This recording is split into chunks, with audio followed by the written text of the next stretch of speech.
In today's video, I am going to teach you how to integrate Notion with Excel. We will do this using a simple one-time import that turns your Excel data into an interactive Notion database. Before you go into Notion, take a moment to prepare your spreadsheet. Open your Excel file and make sure the first row is a clean header row with clear column names. Also confirm there are no merged cells anywhere in the sheet. Merged cells can confuse the import and cause data to shift into the wrong columns, so it is worth fixing that now. Once your sheet looks clean, save it as a CSV file. In Excel, choose Save As and select the file type called CSV or comma-separated values. This format is the easiest for Notion to read.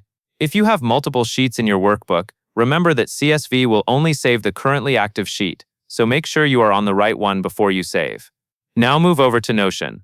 In your workspace, look to the left sidebar and open your main space where you want the database to live. Next, open Settings, and then choose Import.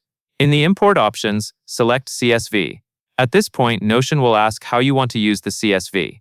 You can start fresh with a new database created from your CSV data, or you can add your CSV data to an existing database. For a clean setup, choose the option to start fresh with a new database from your CSV data. Then click Choose File, and select the CSV you saved from Excel. After the file loads, you will see a mapping screen where you can map CSV headers. This is where you confirm that each column from Excel is lining up with the right property in Notion. Scan down the list and make sure names, dates, numbers, and categories are going into the correct fields. If something looks off, adjust the mapping before continuing. When everything looks correct, click Import CSV. Notion will create the database and bring your rows in as entries. Give it a few seconds to finish, especially if your file is large, and then review the first few rows to confirm the data imported cleanly. That covers everything you need to know.